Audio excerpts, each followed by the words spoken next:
Assalamualaikum warahmatullahi wabarakatuh. Bismillahirrahmanirrahim. Alhamdulillah, salatan wassalaman ala Sayyidina Muhammad ibn Abdullah Rasulillah wa ala alihi wa sahbihi wa man tabi'a hudah, amma ba'd. Bagaimana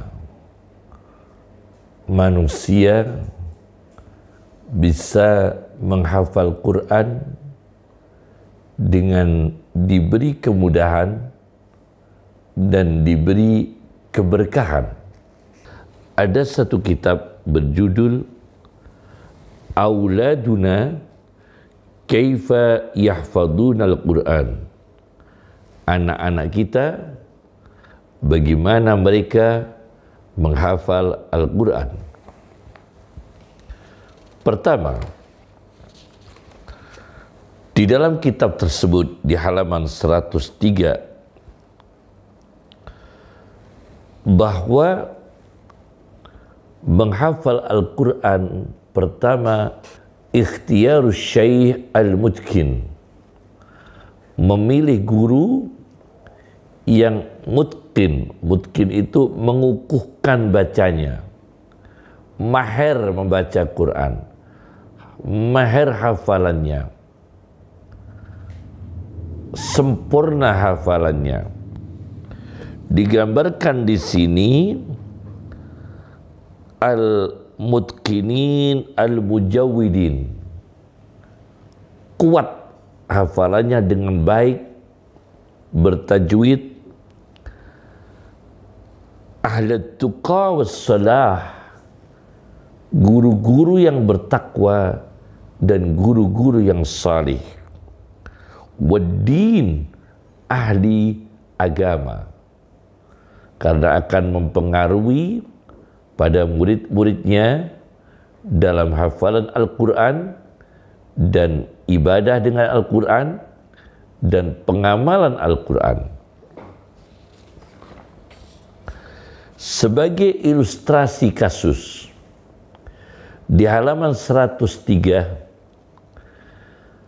diceritakan ada seorang sahabat Nabi Abdullah bin Mas'ud sedang lewat di satu tempat di kota Kufah, Irak,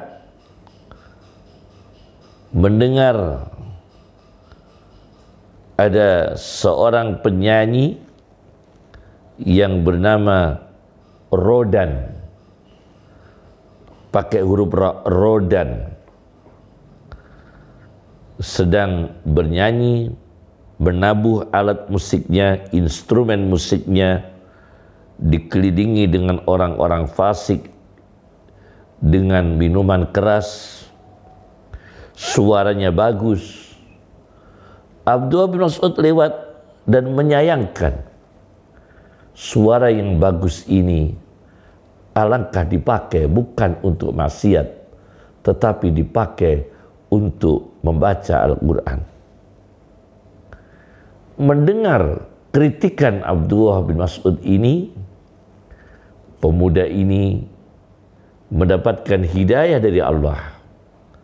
Seketika itu pemuda ini memukulkan alat musik petiknya itu pada tanah dan memecahnya, dan bergegas menghampiri Abdullah bin Mas'ud, menangis di depan Abdullah bin Mas'ud, dan akhirnya menjadi muridnya Abdullah bin Mas'ud, dan akhirnya mengambil ilmu Al-Quran, mengaji Al-Quran, dan menjadi ulama besar.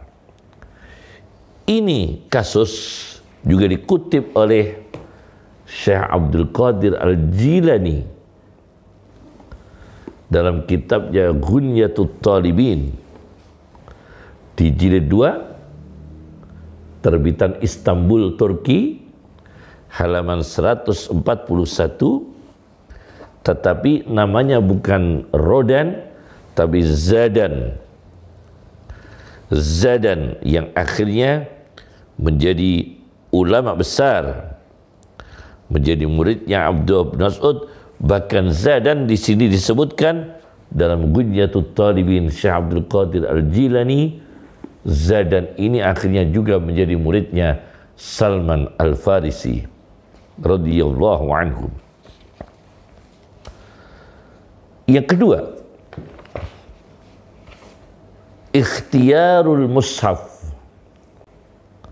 memilih mushaf Al-Quran, yakni para penghafal Al-Quran ini memilih mushaf yang bagus, dengan tanda baca yang bagus, tanda berhenti yang bagus, yang sempurna, dan terbitan yang bagus, dan istiqomah dalam satu bentuk itu. Jangan bergonta-ganti mushaf, karena ada satu mushaf, satu halaman, isna asyara satran, 12 baris ayatnya. Ada satu mushaf khamsata asyara syatran, 15 baris. Ada yang kurang, ada yang lebih. Dan ini kalau dipakai hafalan Al-Quran dan bergonta-ganti akan bingung mengingat ayat-ayat yang dihafal. Karena satu halaman Al-Quran dari satu penerbit dengan penerbit yang lain, jumlah ayatnya satu halaman per halaman itu jumlahnya berbeda, kemudian barisnya berbeda. Dan memilih mushaf ini disertai dengan hormat kepada mushaf Al-Quran.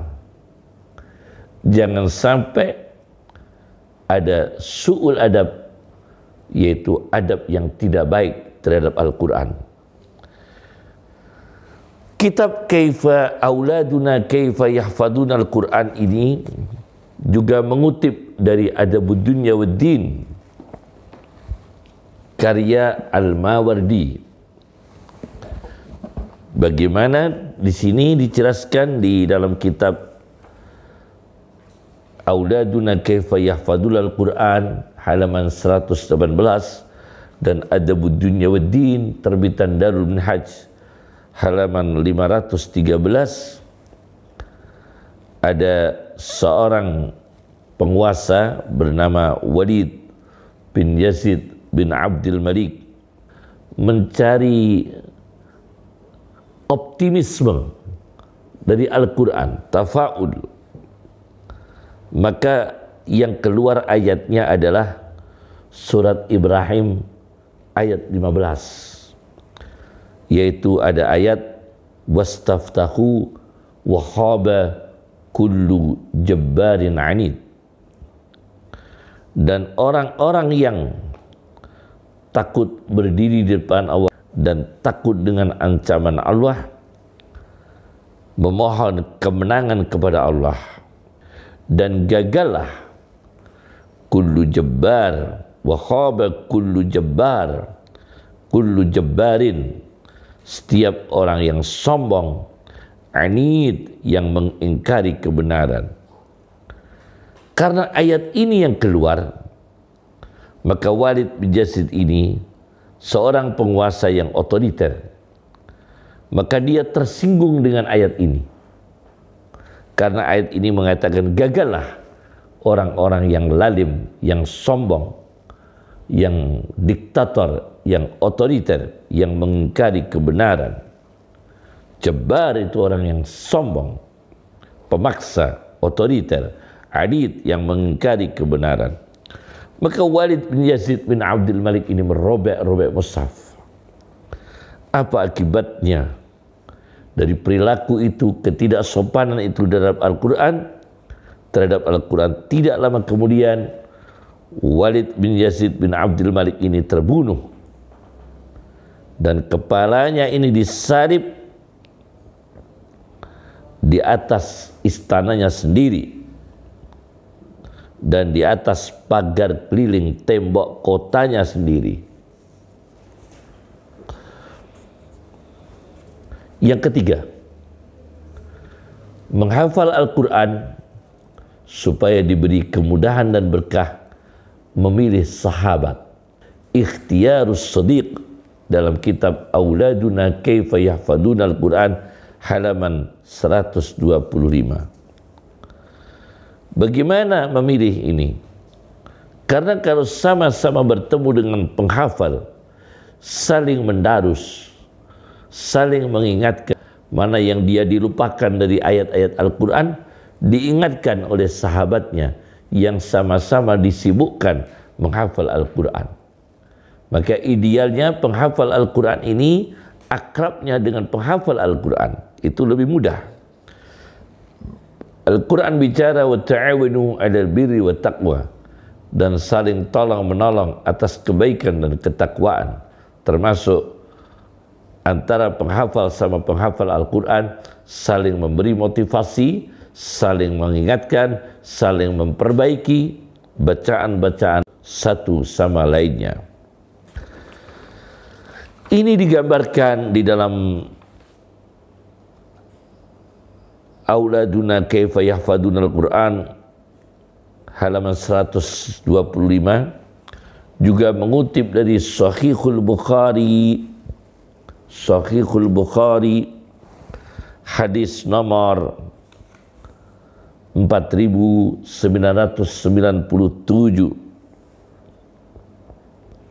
di mana Rasulullah SAW membisikkan kepada Fatimah radhiyallahu anha, putri dari baginda Nabi Muhammad SAW, bahwa malaikat Jibril itu setiap tahun itu datang ke saya, yu'ariduni bil Quran, saling mendarus saya dengan Jibril tiap tahun, kulla sanatin, tiap tahun satu kali. Jibril datang mendarusan dengan Nabi SAW, darusan Al-Quran setiap tahun satu kali. Tapi untuk tahun ini Fatimah, wa annahu a'radani al-'am marratain. Untuk tahun ini Jibril darusan dengan saya Al-Quran 2 kali dalam setahun. Aku tidak ada dugaan kecuali ini sebagai tanda ajalku sudah mau tiba, waktu wafatku sudah hampir tiba. Kemudian ada kasus dalam kitab Auladuna Kaifa Yahfaduna Al-Quran di halaman 131, di mana orang-orang yang dipenjara, sekelompok orang dipenjara tanpa membawa mushaf, tetapi salah satu dari mereka ini mengajarkan hafalan Quran dengan kawan-kawannya yang sama-sama di penjara. Akhirnya semua hafal Quran tanpa bawa mushaf. Bayangkan, karena persahabatan yang lama dengan orang yang membacanya selalu Al-Quran, maka audennya ini yang bersahabat terus dengan orang yang baca Quran, memori otaknya dimudahkan oleh Allah hafal Al-Quran. Bahkan seluruh kelompok tadi, satu kelompok tadi yang dipenjara, hafal Quran semua. Hanya satu surat yang belum mereka hafal, surat Al-Anfal. Karena teman yang pertama hafal di antara mereka itu hanya satu surat yang belum hafal, yaitu Al-Anfal. Akhirnya salah satu dari mereka itu keluar untuk menunggu persidangan. Untuk menunggu persidangan, maka dia di halaman pengadilan, salah satu dari mereka yang dipenjara itu yang sudah hafal Quran semua kecuali surat Anfal, ini bertemu di halaman pengadilan dengan seseorang, yang seseorang itu kebetulan punya hafalan surat Anfal. Maka orang yang hafal surat Anfal ini melantunkan surat Anfal, dengan suara yang lirih, suara yang sangat pelan, kepada satu orang ini yang dipenjara tadi, yang hafalannya kurang surat Anfal. Akhirnya orang yang dipenjara ini menirukan bacaan surat Anfal. Pulang ke penjara sudah hafal dan akhirnya mengajarkan surat Anfal kepada teman-temannya, dan akhirnya seluruhnya hafal 30 juz sempurna. Keempat, memilih tempat, ikhtiyarul makan. Mengaji Quran, menghafal Quran, pilihlah tempat. Auladuna kaifa yahfadunal Quran di halaman 133 merekomendasikan yaitu tempat yang tenang, jauh dari keramaian dan hiburan, dan jauh dari perkara-perkara yang mencerai-beraikan fikiran. Wa afdhalul amakin masajidullah. Tentu yang paling utama menghafal Al-Quran adalah masjid-masjidnya Allah. Di masjid, di musalla, di tempat-tempat sholat. Kelima, ikhtiyaruz zaman. Memilih waktu dalam menghafal Al-Quran. Buku Auladuna kaifa yahfadunal Quran, halaman 140-141 merekomendasikan yaitu waktu fajar. Itu juga waktu yang baik untuk menghafal Al-Quran. Kemudian muntasifil lail, di tengah-tengah malam, juga berpotensi bagus untuk membaca Al-Quran. Kemudian fajar, di waktu fajar. Inna Qur'an al-fajri kana masyhuda. Sesungguhnya membaca Quran di waktu fajar dihadiri malaikat. Atau sebelum fajar. Ini seperti dilakukan oleh Imam Qutrub yang nama lengkapnya Muhammad bin Mustanir. Ini ada di kitab Al-Wafi bil Wafayat karya Khalil bin Abyak As-Safadi, jilid 4 halaman 76. Diceritakan Qutrub ini mengaji dengan nama asli Muhammad bin Mustanir, pakar tata bahasa Arab atau nahwu. Pagi-pagi betul, bukrah, Qutrub ini mengaji pada Imam Sibawayh sebelum murid-murid yang lain datang. Kata Imam Sibawayh, karena datangnya itu belum, murid yang lain belum datang, dia sudah datang. Dan tabkir ini sangat pagi sekali. Maka Imam Sibawayh ini mengatakan, Anda ini jangkrik, seperti jangkrik. Belum siang masih sudah datang, sudah ngaji Quran. Ma anta illa qutrubu lailin. Bukanlah kamu itu melainkan jangkriknya malam. Karena belum terbit matahari, masih pagi sekali, Anda sudah mengaji nahwu pada Imam Sibawayh. Nah, ini berarti pilihannya orang hebat-hebat.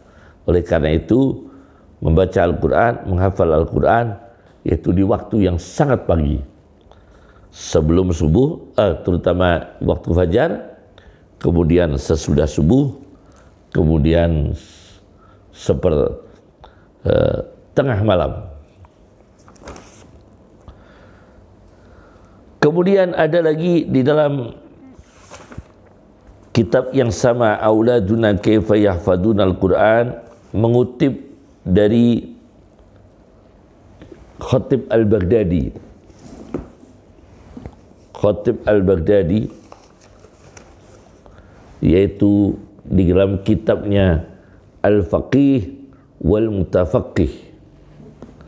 Al-Faqih wal Mutafaqih, Khatib Al-Baghdadi, di halaman 599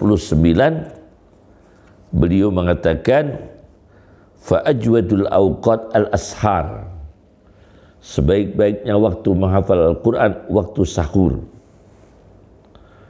Kemudian ditambah waktu intisafin nahar, waktu pertengahan siang. Tapi wa hifdzul lail aslahu min hifdzin nahar, hafalan di waktu malam kalau tidak ngantuk lebih bagus daripada hafalan di waktu siang. Kemudian waktu-waktu agak lapar, tidak lapar yang mengganggu hafalan, tapi agak lapar, tidak kenyang, ini juga waktu yang baik untuk hafalan.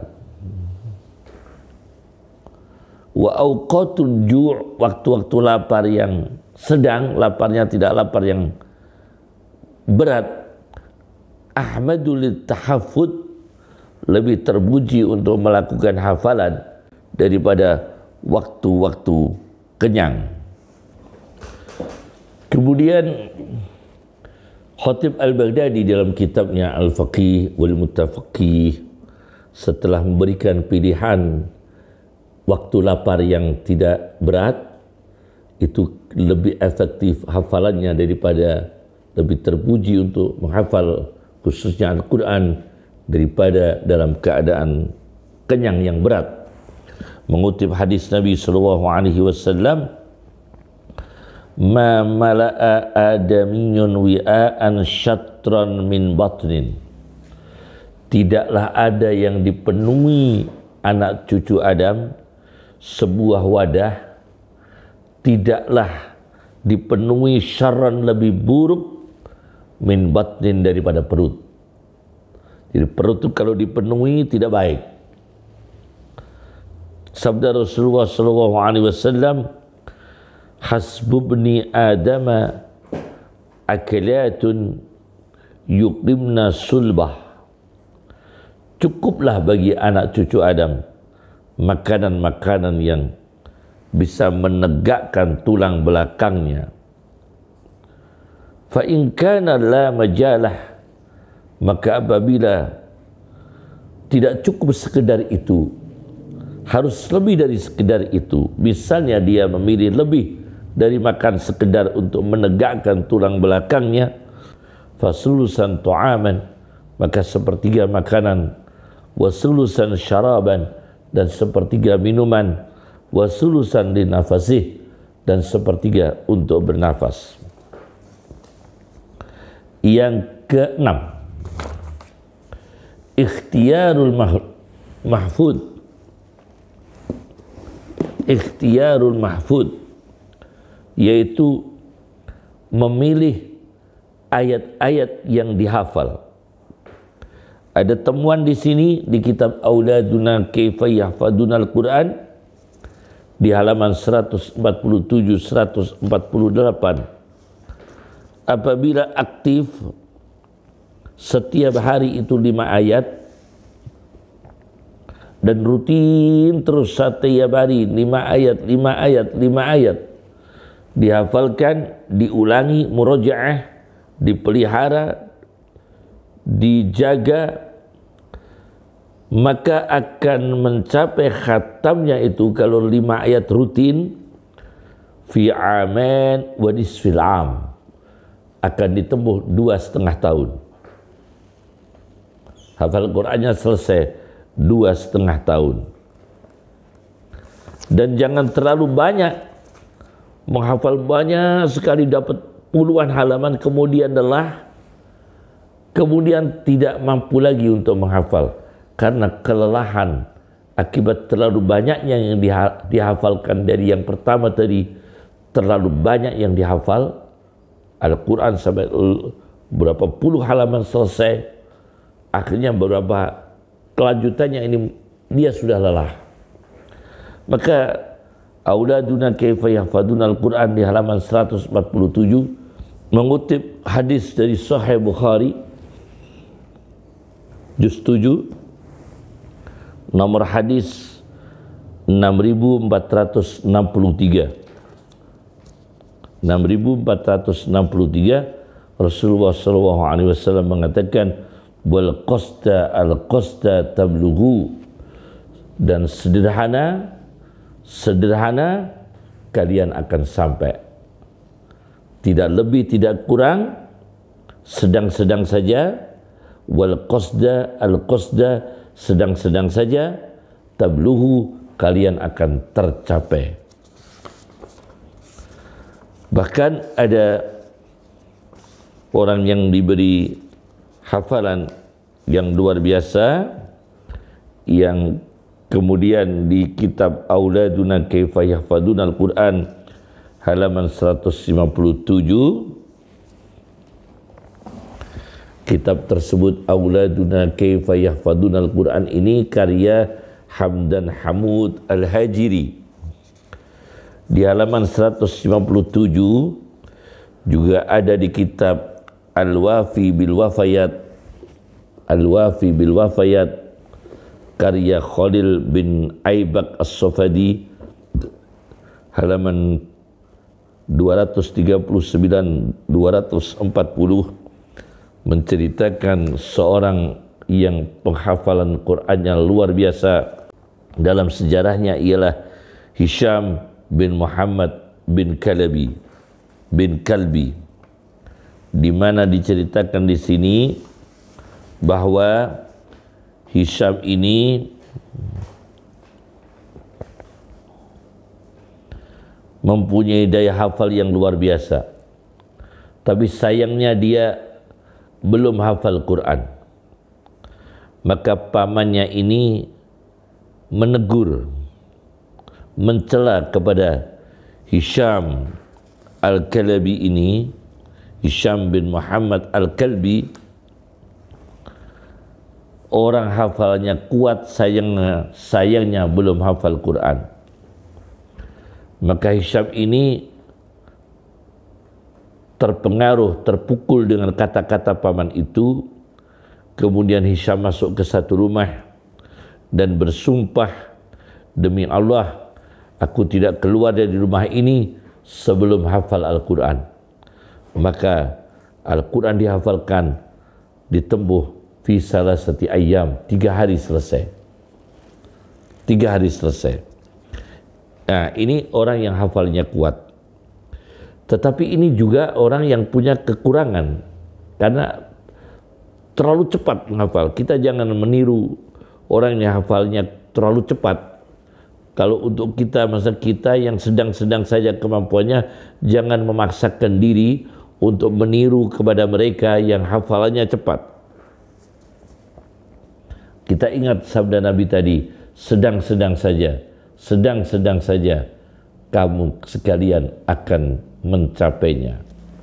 Ketujuh,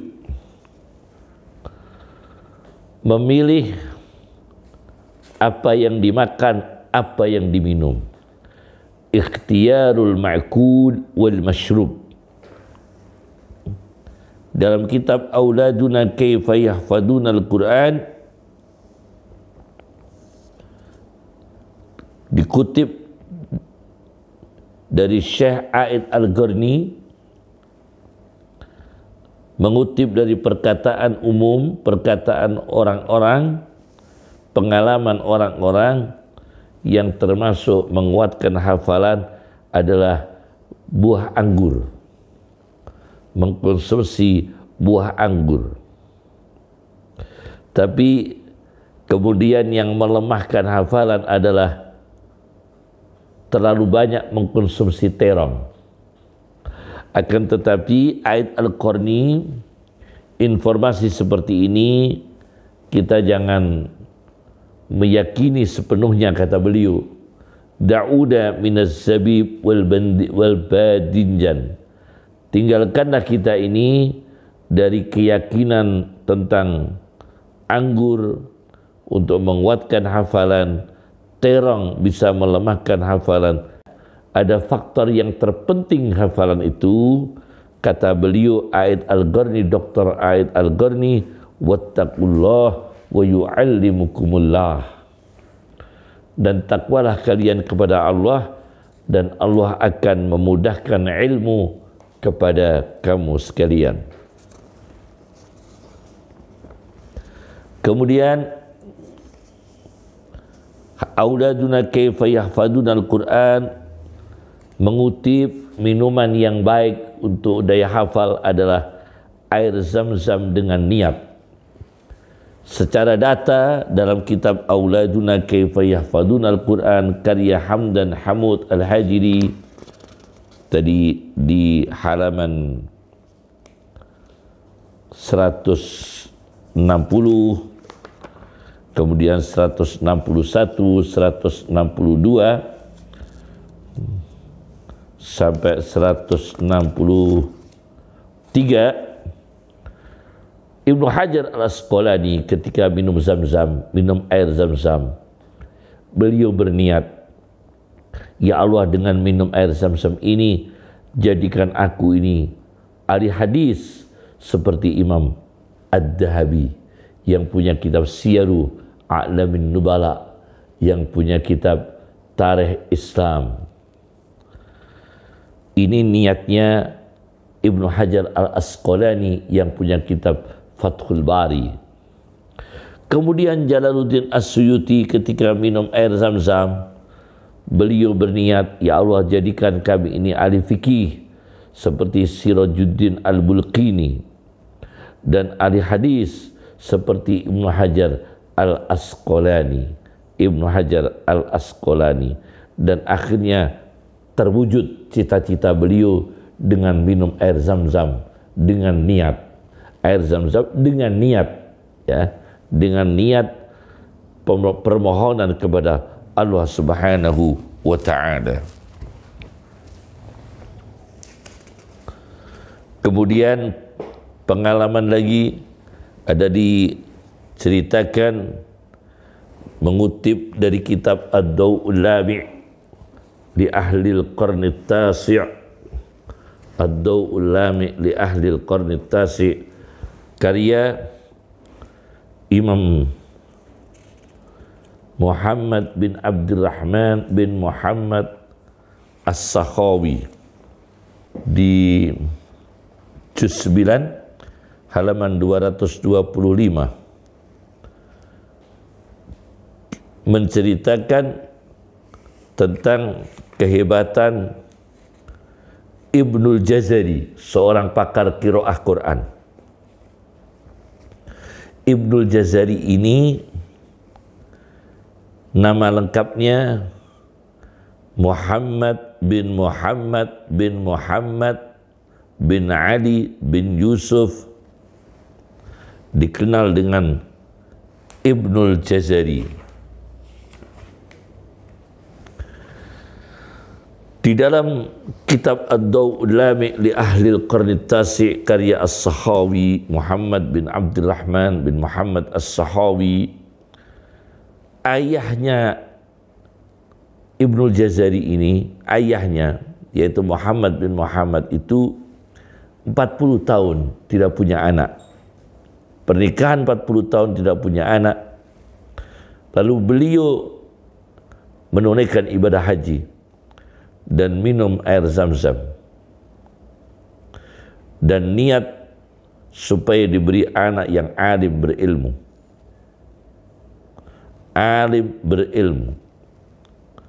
Maka itu musim haji, setelah sholat tarawih malam Sabtu tanggal 25 Ramadan tahun 751, lahirlah seorang putra yang terkenal dengan Ibnul Jazari, seorang putra ahli Al-Quran yang luar biasa. Dulu ayahnya minum itu supaya punya anak menjadi orang alim, itu minum zam-zam dengan niat, ya Allah, setelah minum zam-zam ini, karuniakan kepada saya anak yang berilmu. Lahirlah Ibnul Jazari setelah pernikahan 40 tahun belum dikaruniai anak.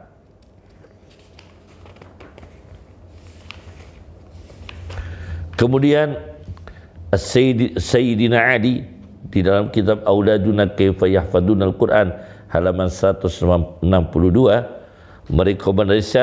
merekomendasikan seorang yang mengeluh dengan sifat lupanya, dengan pelupa. Sayyidina Ali mengatakan, alika bi albanil baqar, biasakan minum susu sapi untuk menambah daya ingat. Kemudian madu, ini direkomendasikan oleh Imam Zuhri. Auladuna kaifa yahfaduna al-Quran halaman 163. Madu, fa innahu jayyid lil hifdhi, bagus untuk hafalan. Kemudian di halaman yang sama rekomendasi dari Dr. Yahya Al-Ghausani, dari Dr. Hassan Syamsi Basa, bahwa ikan laut anna fis samak vitaminat, terdapat vitamin ikan laut yuqawwid dimagh, yang menguatkan otak manusia. Nah, yang kedelapan, memudahkan hafalan Al-Quran dengan berdoa. Saya berikan doa, yassarallahul Qur'ana alayya wa a'anani ala tilawatihi wa qarraba li kulla ba'idin. Yassarallahu, semoga Allah memudahkan Al-Qur'ana alayya, Al-Quran atas diri kami semoga dimudahkan oleh Allah. Wa a'anani ala tilawatihi, dan semoga Allah memberikan pertolongan kepada kami untuk tekun, istiqomah, langgeng, menjaga, stabil, tidak malas membaca Al-Quran. Wa qarraba li kulla ba'idin, dan semoga Allah mendekatkan kepada kami apa-apa yang jauh, yang kelihatannya sulit dimudahkan, yang kelihatannya jauh didekatkan, yang kelihatannya tidak terjangkau menjadi terjangkau, yakni diberikan berhasil oleh Allah Subhanahu wa ta'ala. Inilah yang bisa saya sampaikan cara terbaik menghafal Al-Quran. Assalamualaikum warahmatullahi wabarakatuh.